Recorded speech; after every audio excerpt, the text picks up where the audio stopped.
여러분 안녕하세요. 오늘은 중국 패션협회 쪽의 뉴스를 좀 보다 보니까 패션협회 쪽에서 신선한 뉴스가 나와서 그 의류 쪽에 관련되어 있는 중국의 소식을 좀 전해드릴까 하고 방송을 켰습니다. 어, 일단 뉴스의 내용은 중국의 의류라고 하면 지금 광저우나 절강성이나 뭐 이쪽에 해왔고, 광저우 시장이나 절강성의 뭐 이유라든지 뭐 항저우라든지 그쪽으로 해갖고 지금 의류 산업단지가 발전이 돼 있잖아요. 근데 이제 지금 오늘의 뉴스를 보면은 취현이라는 곳에다가 이제 중국의 스마트 의류 복합단지를 만들겠다는 계획을 갖고 있어요.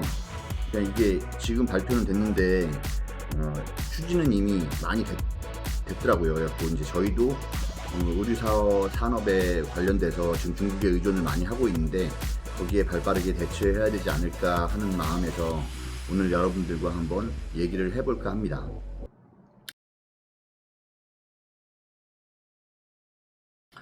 오늘 뉴스의 이제 내용은 사천성이에요. 사천성은 어떻게 보면 중국의 그 중간 핵심 지역이라고 볼 수 있는데, 그건 나중에 지도를 통해서 한번 보여드릴 거고요.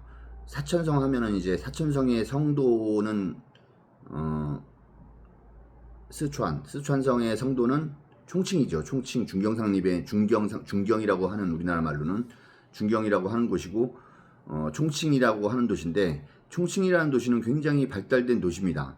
그래갖고 중국에서도 가장 가운데 좀 이제 중부 쪽 약간 밑에 있긴 하지만 중부 쪽에서 가장 발달된 도시고, 인구도 뭐 2천만 가까이 될 거예요. 아마 지금 정확한 건 한번 찾아봐야 되는데 인구 수도 굉장히 많고, 그리고 굉장히 인구 밀도가 가장 중국에서 높은 도시로 알려져 있습니다. 그리고 그 우리나라 역사로 보면 예전에 저희 그 임시정부가 상해에 있잖아요. 그러니까 상해만 우리가 많이들 알고 있는데, 일본이 점점 침략이 강해지면서 상해 임시정부도 이제 임시정부를 옮겨서 총칭에도 임시정부가 있더라고요. 우리나라 독립운동을 하던 임시정부가 총칭에 있을 정도로 중국에서는 굉장히 중요한 도시입니다. 근데 이제 그 취현이란 곳은 이제 총칭은 가장 스촨성에서 가장 중심이 되는 도시고, 취현이라고 하면은 현이잖아요, 이게. 그러니까 중국 행정지역을 한번 살펴보면 처음에 이제 중국에는 특별시가 있습니다. 북경이라든지 천진이라든지 상해라든지 뭐 이런 특별 도시가 있고, 우리나라로 치면은 이제 경상북도, 뭐 전라도, 경상도 뭐 이렇게 나누는 게 이제 중국은 성이라고 부르는데, 동북 삼성이라든지 뭐 산동성이라든지 이런 성이라는 게 있어요. 근데 성은 우리나라로 치면은 경상도나 전라도와 같은 급이긴 하지만 국토 면적이나 이런 걸 보면은 우리나라보다 몇 배나 높은, 훨씬 더 큰 면적을 차지하고 있죠. 그러니까 그 성 안에는 여러 가지 도시들이 있고, 성 안에서 이제 우리나라의 도청 소재지 같은 그 중점 도시가 하나씩 있어요. 그러니까 사천성에서는 그게 총칭이 되는 거죠. 총칭이 되는 거고, 1도시가 있습니다. 그리고 이제 그 안에 면적이 크다 보니까 그 안에 이제 시가 여러 가지가 있겠죠. 그러면 시도 1선 도시, 2선 도시, 3선 도시 이렇게 갖고 나눠지는 거예요. 근데 그 시의 다음 단계가 이제 현인데, 현이라고 그러면은 이제 아무래도 우리나라로 치면 그 뭐라고 해야 될까요? 뭐 이런 급인 것 같아요. 그러니까 우리나라로 정확히 매칭을 시킬 수는 없지만 그렇게 좀 작은 도시인데, 그 작은 도시긴 하지만 면적은 꽤 크겠죠. 근데 그 도시를 하나 집중적으로 잡아서 스마트 의류 복합단지, 그러니까 클러스터 다 연결이 되어 있는 최첨단 의류 산업단지를 만들겠다는 뉴스가 지금 발표가 된 거예요. 기업 132개가 이미 참가 의사를 밝혔고 지금 거기에 들어가서 뭐 하고 있다고 합니다. 그리고 스마트 전환을 가속화하는 건데, 이제 이미 중국은 AI나 뭐 이제 항공이나 뭐 이런 그 우주 항공이나 이런 기술들이 굉장히 많이 발전을 했단 말이에요. 그러니까 그걸 갖다가 이제 의류 산업이라고 그러면은 노동집약적, 그러니까 후진국에서 하는 산업으로 알려져 있잖아요. 그러니까 우리나라도 예전에 우리나라에서 했던 게 이제 중국으로 다 넘어간 거고, 중국으로 했던 게 지금 인건비가 오르고 하다 보니까 중국도 지금 이제 인도네시아라든지 베트남이라든지 이런 쪽으로 이제 공장들이 빠지고 있었던 추세였죠. 근데 그래도 아직까지는 중국이 차지하는 전 세계 의류 패션의 물동량이 한 30%가 된다고 하니까 아직도 확고하게 자리를 잡고 있는 최대 생산국이라고 보시면 됩니다. 근데 이제 지금 점점 빠져나가는 거에 위기감을 느끼고 지금 이제 중국도 그 대처법으로 중국으로 다 빠져나가면 안 되니까 이걸 내륙 쪽으로 옮겨서 새로운 신모델을 한번 만들어 보자 해갖고 추진을 하는 것 같아요. 그러니까 거기에 들어가는 그거는 디지털화를 이제 일단 시키는 거고, 스마트화를 시키고, 클러스터화, 그러니까 모든 뭐 물류라든지 뭐 생산이라든지 뭐 이런 걸 갖다가 집합시켜서 신모델을 한번 만들어 보자라는 게 주된 목표인 것 같습니다. 그러니까 저번에 제가 올렸던 동대문이 왜 이렇게 발전을 했다가 지금 불이 꺼졌냐라고 그때 영상을 올렸었는데, 동대문이 그랬잖아요. 그러니까 동대문이 한참 번성을 했을 때는 뭐 원단이라든지 부자재라든지 그리고 소규모 공장 단지들이 길 건너 거기에 다 집약적으로 모여 있었기 때문에 그게 그 생산을 할 수 있는 그 여건이 굉장히 발달을 했기 때문에 전 세계인들이 주목을 했던 시장이 됐었던 건데, 중국이 그걸 따라오지 못했는데 지금은 AI와 뭐 이제 로봇과 뭐 이런 게 되다 보니까 지금은 이제 완전히 다른 형태의 그 산업의 모델로 지금 변화를 하고 있는 겁니다. 그래서 이미 2025년도에 시크 박람회라고 전 세계인들이 의류 박람회 하면 굉장히 큰 박람회 중에 하나거든요. 그러니까 시크 박람회 1년에 2번 하는데, 상해에서 진행을 하는데 거기에 세계의 모든 바이어들이 많이 참가를 합니다. 근데 그러니까 작년이죠. 작년 시크 박람회 전시회 참가 동안에 이미 80만 건이 MOU를 맺고 그 취연으로 가는 지금 거기 스마트 단지 거기에 참여를 하겠다라고 밝혔다고 합니다. 그러니까 거기에는 자동 재단기라든지 자동 행거 시스템이라든지 뭐 그런 걸 도입해서 로봇 생산을 위주로 생각을 하고 있는 건데, 하루 재단량이 15,000에서 2만 벌 정도를 하루에 만들어낼 수 있는 역량을 가졌다고 합니다. 그리고 생산 라인은 일일 생산량이 2,000에서 3,000벌이 기존의 지금 시장보다 향상이 될 걸로 지금 예상을 하고 있고요. 인건비는 한 30% 정도가 절감이 될 거다라고 생각을 하고 있습니다. 그러다 보니까 생산 원가도 20% 정도가 절감이 된다고 하니, 그동안에 이제 중국이 인건비가 높아져갖고 지금 외국으로 빠져나가던 그걸 다시 이 스마트 그 모델로 전환을 하면서 그거를 다시 한번 중국이 의류 사업의 그 부흥을 갖다가 꾀하는 모델인 것 같습니다. 세계 500대 기업 중에 하나인 똥리지투안이라는 토레이 그룹이 이미 스마트 공장 투자 계약을 체결을 했다고 합니다. 그러니까 세계적인 그룹들도 이미 거기를 관심 있게 보고 있는 거죠.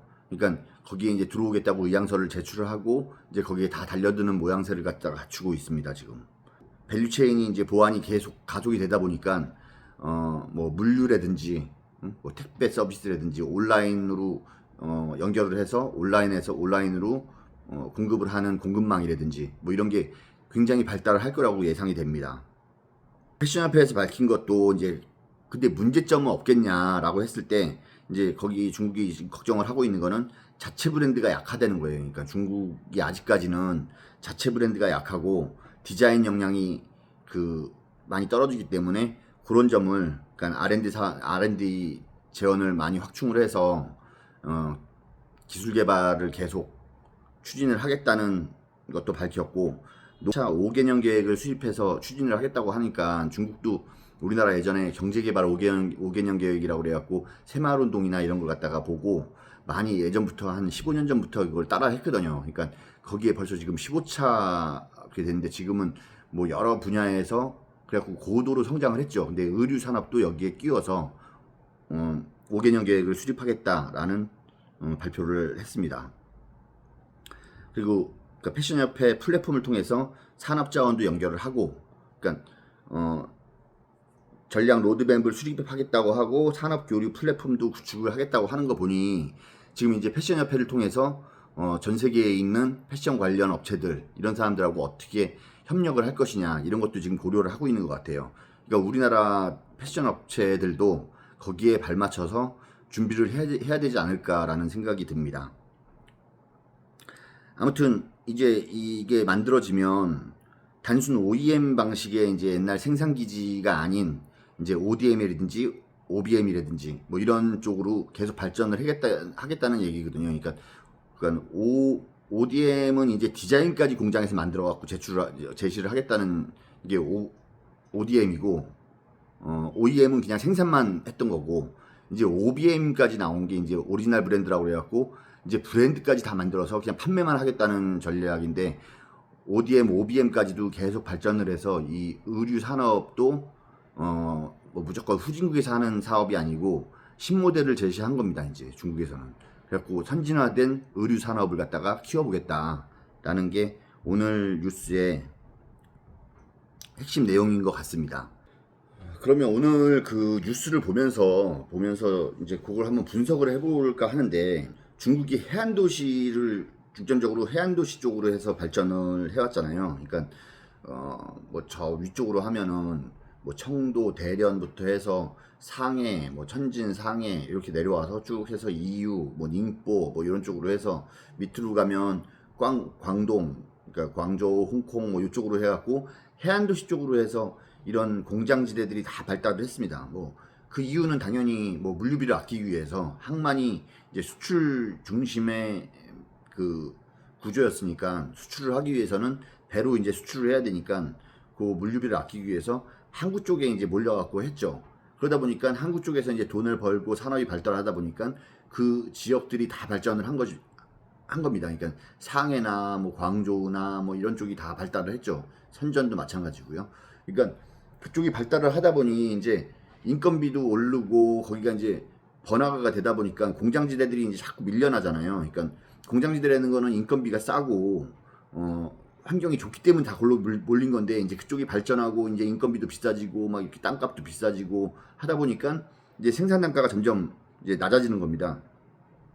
그러다 보니까 이제 이게 뭐 어느 나라든 마찬가지지만, 선진국이 제조업이 발달했다가 선진국이 이제 발달을 하면 이제 인건비가 올라가면 그 다음 나라로, 뭐 예전에 일본이 그렇게 갖고 있던 게 이제 우리나라로 넘어왔던 거고, 우리나라도 이제 그런 그 노동집약적 산업들이 발전을 하던 게 이제 중국으로 다 넘어갔던 거고, 중국이 이제 당면한 과제가, 중국이 이제 인건비가 발달하고 그쪽 항만 쪽이 이제 다 발전을 하다 보니까 이제 생산 단가가 안 나오는 거죠. 그러니까 지금 이제 베트남이나 인도네시아나 이런 쪽으로 다 많이 빠져나가고 있는 건데, 그거를 좀 잡아보자 하는 취지에서 이제 아까 말씀드린 취연으로 내륙으로 이제 나가보자라는 취지인 것 같습니다. 그러니까 그 내륙을 발전시키기 위해서는 굉장히 많은 한 10년, 20년 정도 전부터도 그런 구상들을 많이 했었어요. 근데 그게 잘 안 됐죠.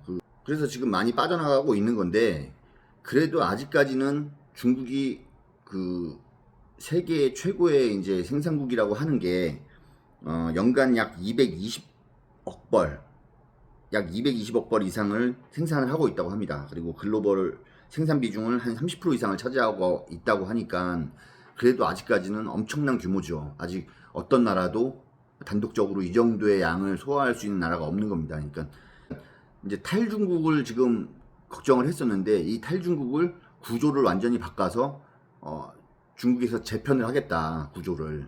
이 의류 산업에 대한 구조를 재편을 하겠다는 얘기입니다. 그러니까 의류 산업이라고 하면 봉제 공장에서 이제 열악한 환경에서 사람들이 다 그 미싱 앞에 앉아갖고 그걸 꼬매는 산업이었잖아요. 그러니까 그러다 보니까 이게 선진국들이 할 수 있는 산업은 아니었던 거죠. 인건비가 일단 쌓아야 되고, 그 열악한 환경에서도 싼 임금에 그걸 할 수 있는 조건이 돼야 되는 건데, 예전에는 후진국 형태였다면은 지금은 선진국 형태의 의류 산업으로 한번 발전시켜 보자라는 게 이제 주된 목표인 것 같습니다. 이제 비용 구조도 많이 변했습니다. 그리고 이제 내륙으로 이동을 하려고 지금 하고 있는데, 거기에 중점적인 그 지역이 이제 스촨인 거예요. 그러니까 스촨이라고 하면은 중국의 이제 중점 도시라고 그랬잖아요. 그 중간, 딱 그 중간 정도의 위치에 있습니다. 그래갖고 그 지역이 이제 인구도 많고, 그리고 도시도 꽤 발달을 했어요. 근데 뭐 지금 발달을 한 그 총칭이나 뭐 이런 데다가 하겠다는 건 아니고, 그 스촨에도 이제 외곽으로 나가면은 이제 아직 시골인 데가 많을 거 아니에요. 거기를 갖다가 잡아서 뭐 신도시를 만들겠다고 하니까 이게 이제 큰 변화가 오지 않을까 싶습니다. 이제 베트남이나 동남아로 지금 이전을 다 하고 있는데, 베트남이나 그 동남아로 이제 인건비가 싸니까 다 이전을 하고 있지만, 그게 이제 숙련도가 이루어질 때까지는 시간이 그래도 아직 필요할 거라고 생각을 합니다. 그리고 공장에서 물건이 제대로 나오더라도 그게 이제 물류라든지 뭐 그런 게 인프라가 다 구축이 돼야 되는데, 아직 동남아나 이런 개발도상국들은 베트남만 해도 하노이나 뭐 호치민만 조금만 벗어나도 아직 비포장도로가 워낙 많이 깔려 있고 한데, 중국은 이미 그게 다 완비가 돼 있는 상태예요. 그러니까 중국은 그 고속철도가 전 세계 1위인 건 아시죠? 그러니까 고속철도 그 만드는 능력이나 레일을 까는 능력이나 이게 세계 최고인데, 저번에도 잠깐 말씀을 드린 것 같은데, 중국에는 뭐 밀림 지역도 있고 사막 지역도 있고 뭐 산악 지역도 있고, 완전히 그 티베트 쪽으로 가면 또 그게 이제 히말라야랑 붙어 있잖아요. 그러니까 뭐 완전히 고지대도 있고 여러 가지 지역이 있다 보니까 그거를 여러 가지 이제 경험상 그걸 여기저기 다 뭐 추운 지역, 완전히 하얼빈 같은 데는 또 영하 50도까지 되는 뭐 그런 지역도 있고, 완전히 열대성 기후가 있는 남방 지역도 있고 하다 보니까 뭐 여러 가지 자연환경에서 다 만들어 보다 보니까 지금 고속철도의 기술은 중국이 최고라고 합니다. 그리고 지금 촘촘하게 3선도시, 4선도시까지도 그 기차 그 고속열차들이 촘촘하게 깔려져 있어요. 그러니까 그동안에 이제 경기부양책으로 돈을 갖다가 엄청난 돈을 갖다가 쏟아부으면서 그런 인프라 산업에 많이 투자를 한 결과 지금 이제 막 시골, 완전 깡촌 시골에도 고속철도들이 다 들어가는 그런 혁명이 일어났죠. 그러다 보니까 지금 동남아 시장으로 만약에 공장이 이전을 해서 그걸 만들어 온다고 해도 물류 시스템이나 뭐 이런 게 다 만들어지려면, 인프라가 갖춰지려면 아직 그래도 시간이 꽤 걸릴 텐데, 중국은 바로 시작을 할 수가 있는 거예요. 그러니까 내륙으로 들어가고 한다고 해도 그 총칭이나 이런 데도 중간적인 역할을 하는 거고, 또 그 총칭 그쪽에 서부 쪽에도 석유가 많이 나기 때문에 굉장히 부유한 동네들이 굉장히 많아요. 시골이긴 하지만. 그러다 보니까 그쪽에 내륙에 있는 인프라들을 보면 뭐 거기에 이제 판매망도 쉽게 갖춰질 수가 있는 거죠. 그러니까 우리나라도 지금 생각을 해야 될 게, 그쪽으로 들어가서 만약에 중국이 이런 스마트형 그 의류 복합단지를 만들어내면 거기서 우리가 또 협력을 할 것도 굉장히 많을 거라고 봅니다. 그러니까 중국이 아까 얘기한 것처럼 디자인이나 뭐 그 자체 브랜드력이 약하잖아요. 그러니까 우리나라 가갖고 협업을 해서 이렇게 ODM이나 OBM이나 뭐 이런 쪽으로 할 때도 협력을 해서 우리가 거기서 차지할 수 있는 역량도 있을 것 같고, 지금 우리나라는 정말 점점 이제 내수 경기도 이제 자주 침체가 돼가고, 우리나라 의류 산업도 점점 이제 위축이 돼가고 있는데, 새로운 이제 모멘텀을 만들어낼 수 있는 여지가 생기지 않을까 하는 생각도 듭니다. 그러니까 발빠르게 움직여야 되지 않을까 하는 생각이 들어요. 그러니까 이게 어떻게 발전을 할지는 아직 뭐 이걸 봐서는 굉장히 좋은 내용이긴 하지만, 이게 어떻게 발전을 할지는 뭐 모르겠지만, 우리나라가 들어가서 선점을 할 수도 있는 거고, 뭐 여러 가지 협업이나 뭐 이런 걸 통해서 새로운 모델 창출을 해낼 수도 있는 거고, 지금 온라인으로 다 바뀌고 있는 시대에 그쪽 중국에서 물건을 만들어서 그걸 전 세계에다가 수출을 할 수도 있는 뭐 역량을 가질 수도 있는 거고, 그거는 이제 각각 업체들이 연구 개발을 해야 될 과제인 것 같습니다. 그리고 리스크 요인도 분명히 존재를 하는 것 같아요. 그러니까 일단 중국도 내륙으로 들어간다고 하지만, 지금 광저우나 절강성 쪽에서 나오는 물건들이 예전에는 중국 메이드 인 차이나다 하면은 우리가 아무리 가격이 싸도 이거는 좀 품질 면에서 거들떠 보지도 않았던 시대가 있었잖아요. 그런 점들을 고려하면 그 숙련도가 이제 얼마 정도 올라올 건지, 아니면 숙련도 있는 그 기술공들을 얼마나 모집이 가능할 건지, 뭐 이런 게 이제 관건이 될 것 같고요. 그리고 이제 거기에 막대한 양을 투자해서 이제 막대한 자금이나 모든 인프라들이 이제 들어가서 그걸 만들어 낼 텐데, 처음에 광저우나 뭐 이제 항저우가 발전할 때만 해도 세계 경기가 전체적으로 전반적으로 다 호황이었을 때였기 때문에 전 세계 사람들이 다 광저우나 절강성으로 몰려들어서 바이어들이 다 그 물건을 해갔기 때문에 그게 급속도로 발전을 했던 것인데, 지금은 이제 세계 경기가 좀 모두 둔화가 된 상황이잖아요. 그러면은 이제 그 둔화된 상황을 그 막대한 자본이나 뭐 이런 게 들어갔을 때 그 뒷받침을 해줄 수 있는 수주가 나올 것이냐, 뭐 이것도 한번 생각을 해봐야 될 문제인 것 같습니다. 근데 뭐 어쨌든 그 패션협회에서 지금 밝힌 바로는 중국 정부는 무조건 여기에 대응을 해서 상당히 빠르게 대응을 하고 있다, 뭐 이렇게 하니까 중점적으로 지금 이제 키우고 있는 상황인 것 같습니다. 그리고 향후 전망을 좀 보면은 이제 단순 OEM 그냥 공장에서 시키는 대로 만들어 갖고 주는, 납품하는 뭐 이런 시대는 이제 끝난 것 같고, 이제 자체적으로 디자인도 만들고 뭐 그 브랜드화 시켜서 그걸 갖다가 판매를 할 수 있는 그런 역량을 갖출 것 같은데, 이제 기술이 굉장히 들어갈 거 아니에요 이제. 그러면 제가 볼 때는 중국의 기술과 자본과 뭐 이런 게 투입이 되면 혁신이 일어날 거라고 봅니다. 그러니까 의류 산업 자체가 완전히 혁신이 일어날 거라고 보는데, 그러니까 우리나라도 빨리 발빠르게 거기에 적응을 해서 그 이용을 해야죠. 이제 중국이 그렇게 인프라를 깔고 거기서 뭔가를 만들면 우리가 가지고 있는 장점들을 활용해서 중국 애들이랑 발빠르게 협의를 맺고 거기에서 이제 계약을 따내고 뭐 이렇게 해갖고 우리도 그쪽에서 뭐 수출을 할 수도 있는 거고, 중국 내수에다가 우리의 우수한 디자인과 뭐 이런 거 갖다가 판매를 할 수 있는 기반을 만들 수도 있는 거고, 거기서 만들어서 전 세계적으로 뿌릴 수 있는 영약을 만들 수 있는 거니까 그런 거는 많이 연구 개발을 해봐야 된다고 생각을 합니다. 그리고 이제 온라인이 워낙 이제 발달을 하고 했기 때문에 이제 다양한 그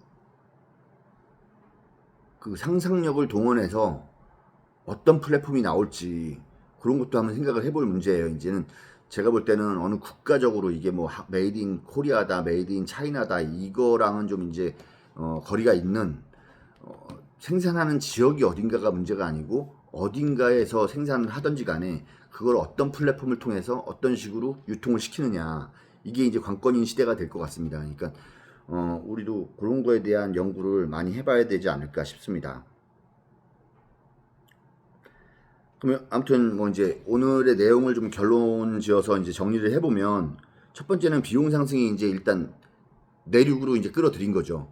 중국도 이제 발전을 하고 하다 보니까 동남아나 이런 데를 빠져나가는 걸 비용 상승이 되고 다 빠져나가던 게 이제 중국도 이제 위기감을 느끼고 내륙으로 가자 해갖고 내륙으로 간다는 얘기고, 그리고 그 내륙으로 가는 게 무작정 예전 의류 산업의 진짜 노동 집약적인 산업이었던 것처럼 그냥 장소만 이동하는 게 아니라 거기에 이제 스마트 기술과 로봇과 AI들이 접합이 돼서 물류 시스템이라든지 온라인 플랫폼이라든지 이걸 다 결합 집합을 시킨 클러스트 하나로 묶어갖고 하나의 단지 신혁명을 한번 만들어내자라는 취지라고 생각이 되고, 셋째는 이제 탈중국이 아니고 내부적으로 구조를 완전 개편한다.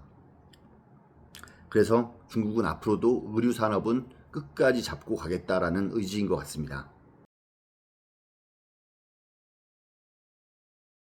일단 의류 산업의 규모를 한번 보면 그 연간 생산량이 220에서 230억 벌, 그러니까 엄청난 수치죠. 220억 벌. 그러니까 1년이긴 하지만 전 세계 인구의 대부분을 갖다가 뿌린다고 봐도 과언이 아니죠. 글로벌 생산 비중은 30에서 35%를 차지하고 있습니다. 그리고 연간 수출액은 1,600에서 1,800억 달러. 그리고 산업 종사자 수가 한 1,000만 명 정도 된다고 하니 우리나라 뭐 인구의 5분의 1 정도가 다 의류 산업에서 먹고 살고 있는 거죠.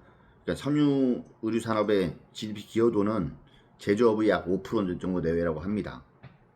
그러니까 여전히 확고하게 글로벌 공급망의 핵심인 나라라고 봐도 과언은 아닌 것 같습니다. 해안 지역 인건비 상승을 한번 비교를 해보면은, 그러니까 뭐 이게 15년도와 23년에서 24년도니까 한 2년 전을 비교를 한 거예요. 그러니까 한 10년 동안 어떻게 변했는지 그걸 갖다가 이제 비교를 해본 겁니다. 그러니까 광동 지역, 광저우에 있는 광동 지역 같은 경우는 3,500위안에서 4,000위안. 그러니까 이게 한 80만 원, 90만 원, 90만 원 정도 되는 겁니다. 지금 요즘 환율로.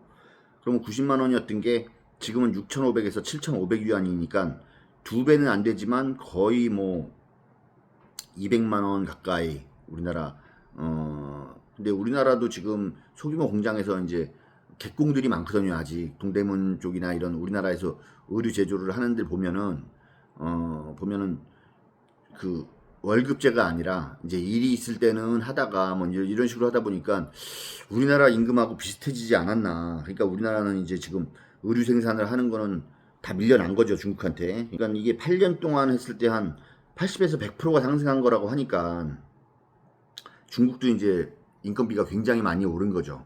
그러니까 중국도 이제 벗어날 때가 된 겁니다. 이제 인건비의 압박을 받고 있는 거죠. 그래서 요번에 이런 조치를 취한 거라고 보시면 될 겁니다. 그럼 내륙 지역 인건비는 얼마 정도 되느냐? 이제 저쪽으로 이제 내륙 쪽으로 들어가서 하게 될 경우에 그러면 4,500에서 5,500 위안이라고 합니다. 그러니까 거기는 뭐 반은 아니지만 거의 한 60% 70%만 주면은 일을 시킬 수 있다는 얘기죠. 그러니까 해안 대비해서 20, 30% 차이가 난다고 합니다. 근데 20, 30% 차이면 엄청난 거예요. 이게 인건비로 20, 30%를 비용을 절감한다 그러면 그게 1년으로 따지면은 엄청난 거고, 이게 20, 30% 인건비가 생산 원가에 반영이 된다고 하면 가격 차이가 엄청나게 나는 거죠. 그럼 토지 및 공장 임대료를 한번 비교해 보겠습니다. 그러니까 토지나 공장 임대료 같은 경우는 산업단지 임대료가 평방미터 1평방미터당 100에서 150 위안, 그러니까 우리나라 돈 2만 원에서 3만 원 정도가 되는 거예요. 근데 이제 스촨 쪽에 보면 50에서 80 위안, 그러니까 거의 반값이죠. 반값에 쓸 수 있다는 거고, 토지 사용권 비용이 이제 중국은 국가 땅이다 보니까 토지 사용권 같은 경우에도 1.5에서 2배 해안 대비해서. 그리고 이제 스촨 쪽으로 가면은 정부 지원금이 엄청나게 나올 겁니다. 정부에서 이제 전폭적으로 밀어줄 테니까. 그러니까 그 공장을 쓰는 인프라나 막 그게 활용할 수 있는 게 해안 지역에서 지금 하던 것보다는 훨씬 더 좋은 환경에서 진행을 할 수 있다고 봐야 됩니다. 그러면 스마트 공장이 도입을 했을 때 어떤 효과가 발생할 것이냐 했을 때 생산성은 30에서 5%, 50%가 상승될 거라고 예상을 하고 있습니다. 그러니까 이것도 엄청난 거죠. 거의 뭐 지금보다 배 이상이 이제 생산성이 올라간다고 하니까 혁신이죠, 혁신. 그리고 인력 절감도 20에서 40%. 그러다 보니까 이제 뭐 위험성이라든지 뭐 이제 건강 문제라든지 이런 것도 다 해결을 할 수가 있을 테고요. 불량률도 마이너스 30% 이상이라고 하니까 아직까지도 지금 광조나 절강성에서 나오는 물건들이 정말 많이 좋아졌다고는 하지만 아직도 불량률이 꽤 있거든요. 근데 이제 그 스마트 공장으로 도입이 됐을 때는 거기 지금도 많이 좋아졌는데 거기에 30% 이상이 불량률이 없어진다고 하는 거는 정말 대단한 거라고 봅니다. 그리고 납기 단축도 20, 30%가 올라간다고 하니까 뭐 물량도 있기만 하면은 얼마든지 공급을 할 수 있는 혁신이 발생을 한다고 보시면 됩니다. 그럼 물류 구조의 변화에 대해서 보면